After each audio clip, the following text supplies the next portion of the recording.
Dear ladies and gentlemen, welcome again to the analysis of Yoleno TV. Once again, I'd like to say thank you so much for being with this channel until this level. You're the reason why our channel grew. OSWAGO, the former IBC CEO, has found himself in hot soup. Now, Justice Felix decided to hand OSWAGO 4 years jail or a 7 point something million fine. And why is this fine? Why is this so? Allow me to take you back a bit to the story of OSWAGO and the Chicken Gate. By now, I think you all understand that there was a scandal of the Chicken Gate, the 2013 Chicken Gate. And what did this Chicken Gate entail? When I hear about Chicken Gate, the first thing that rings a bell in my mind is the First Technologies Limited, the ones who were given the mandate to supply IBC electoral material. So James OSWAGO, together with Wiso Sholei, were arraigned in court in 2013. That is the time the Chicken Gate scandal was exposed to the public.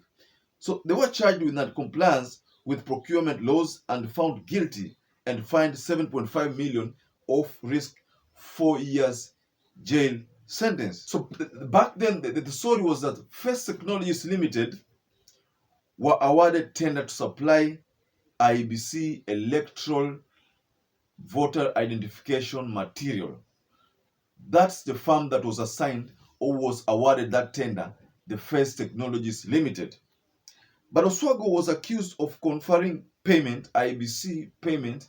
The OSWAGO approved the payment of 1.3 billion to First Technologies Limited for that supply, and during the process, these devices were it was realized that these devices, some of them were malfunctioning.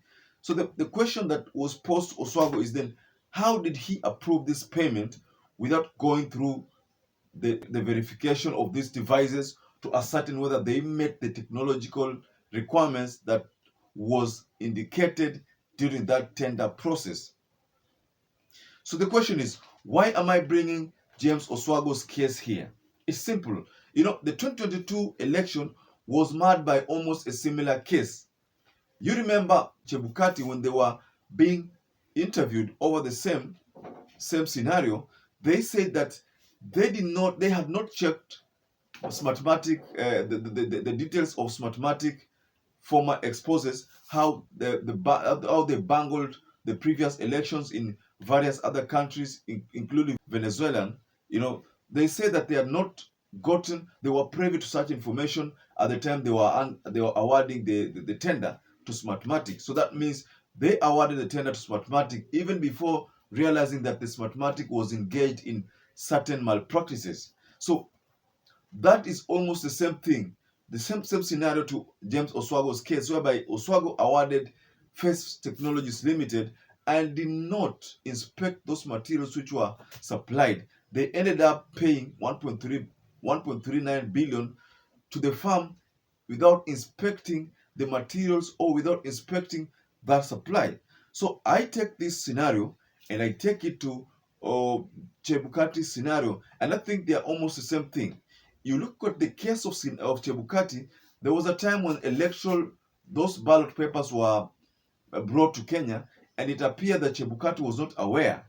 He was not aware of that delivery. So that means someone else must have done this thing illegally. And I think that's what I'm saying. When regimes change, Chebukati and Marjan might find themselves in hot soup. The case of Chicken Gate scandal, this is not a case that started yesterday. From the time this case started to date, I think it's almost 10 years, if I'm not wrong. That's the time when James OSWAGO was the CEO for IBC, about 10 years ago. That is in 2013 to date. So that means regime change will always catch up with these corrupt individuals. So that's why in this video, the specific reference of the content of this video or the content of this analysis is to what is likely to happen to Marjan, and Chebukati.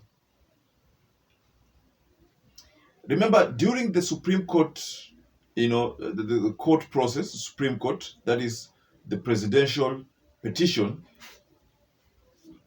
there's a part where the Chief Justice said if procurement process was followed. But if you look at carefully on the proceedings, there was no part where that agenda was again revisited, the procurement process. That is just one thing that was, they just answered, just to pass time, but it was not done the way it is supposed to be. There was no much grilling on the matter. But if I may take you back to that interview of Chebukati Marjan and the media team, where Chebukati was and the Marjan were asked why they did not consider other players, why they're single sourced, because that was what was released to the public, that Smartmatic was single sourced and that due diligence was not followed. So these factors are the things that I think Chebukati should be worried about, because should these things surface in future when the regime has changed, I think that is the time the IEBC CEO, the IEBC boss will realize that sheria ina mkono mrefu, serikali ina mkono mrefu, na sheria will always catch up with you. It doesn't matter when, how long. If I may take you back to Kamlesh Patni case, the Golden Bag scandal. That Golden Bag scandal, according to the information that we have, it took place in early 90s. I think 1992 there, when Musala Mudavadi was still the finance minister. That's the time the Golden Bag scandal took place. But if you look at convictions came at the time when regime had changed and Kibaki was now the president. That's around, I think it's around between 2002 to 2006. That's the time the Golden Bag scandal was brought, and Kamlesh Patni was brought again to answer that over the scandal. And that saw some of Kamlesh Patni release or relinquish some of his property to the government. The Golden Bag scandal. So that again, regime change. That's what brought it back.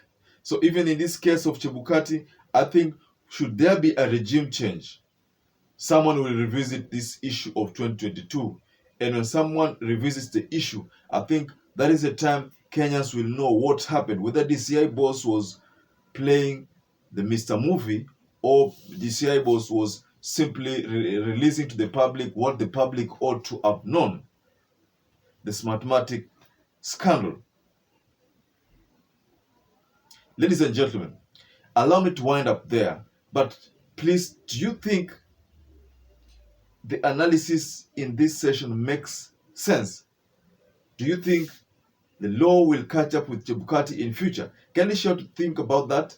And you can share with below the comment section there. I promise to go through each and every comment. And once again, I'd like to urge any viewer who is not subscribed to our channel to please consider subscribing to Yoleno TV. You can give us a like, you can hit the notification bell, so that every time we upload such videos, you will always become the first person to get notified. Once again, I'd like to say thank you so much for supporting Yoleno TV. And I'd like to say stay blessed and stay safe until we catch up again in our next analysis.